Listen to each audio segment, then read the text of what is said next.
Na presença de Deus e de Cristo Jesus, que há de julgar os vivos e os mortos, eu o exorto solenemente. Pregue a palavra. É com este imperativo que Paulo inicia suas últimas palavras ao seu filho na fé, Timóteo. Essa é a sua segunda carta ao jovem pregador e possui um valor histórico sem precedentes. Afinal, além de ser uma convocação solene ao ministério e por isso conter sagradas lições para qualquer cristão vocacionado, trata-se também da última carta paulina que temos registro. Ao que tudo indica, este foi seu último documento. Estamos mesmo diante das últimas palavras do apóstolo Paulo, não apenas a Timóteo, mas ao mundo. Como chega ao fim dos seus dias um homem de Deus? Quais as circunstâncias que o rodeiam em seus momentos finais? O que o leva a escrever essa carta ao seu amigo querido, ao seu filho amado? O pedido de Paulo não poderia ser mais solene. Pregue a palavra. Este é o resumo de absolutamente tudo que Paulo vem dizendo a Timóteo desde o começo dessa carta. Não é uma carta qualquer, é uma convocação última e urgente para que Timóteo se erga de suas limitações e de seus temores e assuma o lugar de seu tutor. Uma vez que Paulo está mesmo chegando ao fim de sua jornada ministerial, é hora do jovem Timóteo se erguer com ainda maior compromisso e valentia. Paulo diz se lembrar das lágrimas sinceras de Timóteo e da fé não fingida que ele recebeu de bom grado e acolheu no peito por meio da fala de sua mãe e de sua avó Lloyd. Deus não nos deu espírito de covardia, mas de poder e amor e equilíbrio. Foi o que Paulo lembrou a Timóteo no primeiro capítulo dessa carta, enquanto fazia referência à santa vocação que Cristo nos fez. Evite conversas inúteis e profanas, enfatizou Paulo no segundo capítulo. Fuja dos desejos malignos da juventude. No capítulo 3, Paulo se recusa em esconder de seu discípulo a face escura do ministério e diz sem medo: todos os que desejam viver piedosamente em Cristo serão perseguidos. Tu, porém, permaneça nas coisas que aprendeu por meio das Escrituras. Pregue as Escrituras. Esse é um mandamento tão solene que as testemunhas convocadas diante das quais Paulo ordena a Timóteo que pregue são Deus e Cristo Jesus. Alguns já haviam questionado o ministério do jovem Timóteo, mas não era hora de se entristecer por isso. Pregue a palavra. Outros já o haviam ridicularizado por seguir um pobre coitado feito Paulo, sempre perseguido, mas não era hora de se envergonhar. Pregue a palavra. Alguns chegam a sugerir que a própria personalidade de Timóteo seria também uma barreira, possivelmente tímido e inseguro, mas não era hora de se ensimesmar, era hora de se expor e pregar a palavra em tempo ou fora de tempo.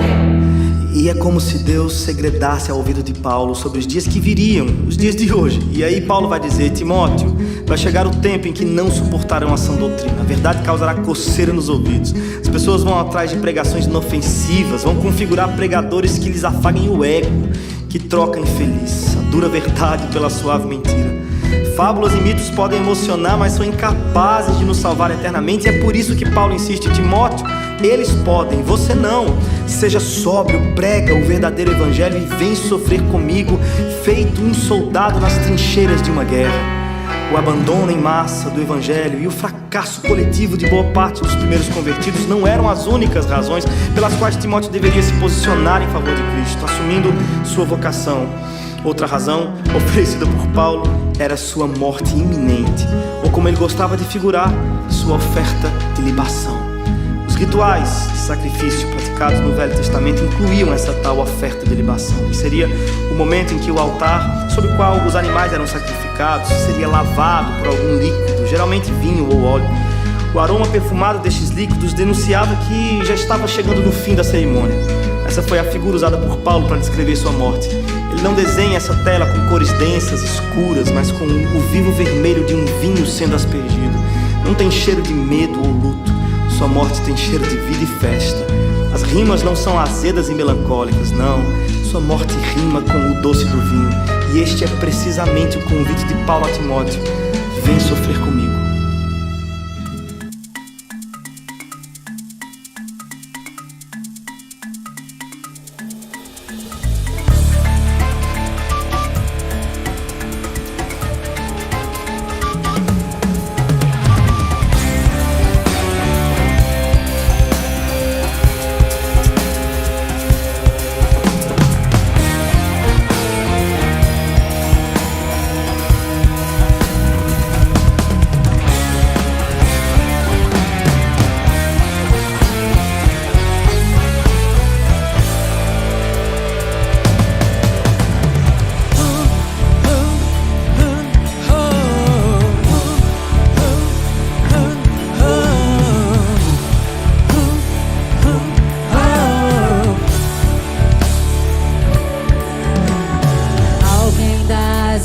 disse: vem me ajudar.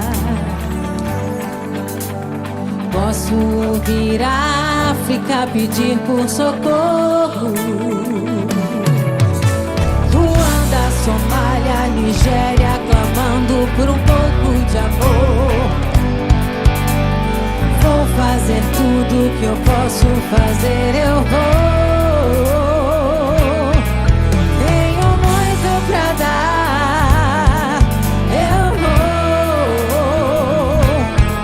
O evangelho pregar. Como ouvirão se não há quem pregue?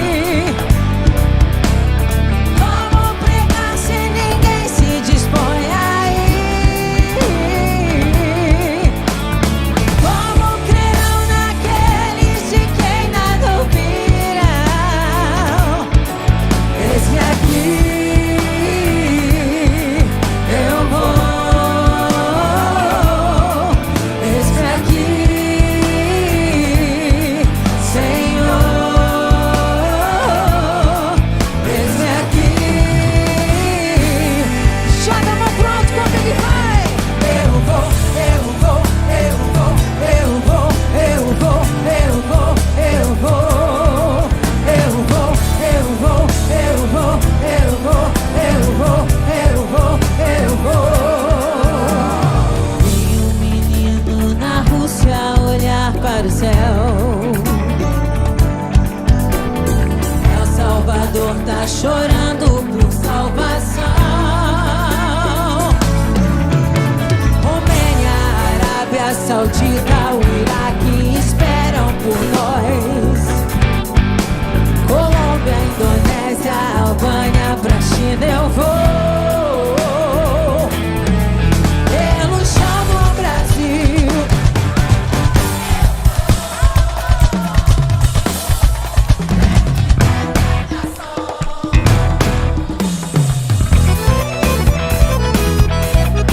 Eu vou.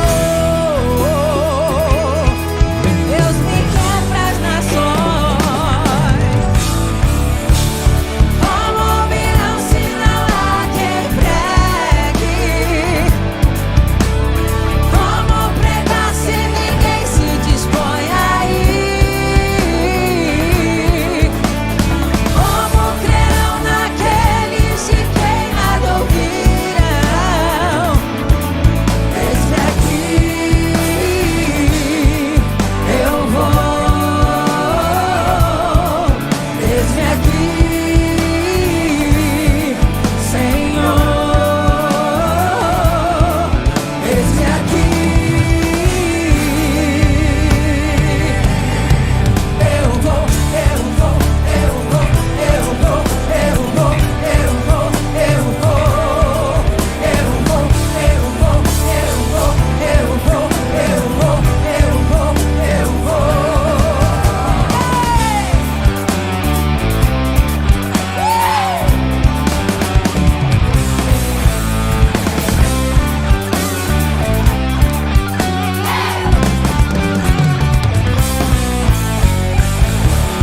Como ouvirão se não há quem pregue? Como pregar se ninguém se dispõe a ir? Como crerão naqueles de quem nada ouvirão? Eis-me aqui, eu vou. Eis-me aqui, Senhor. Eis-me aqui. Explode comigo de emoção, vai!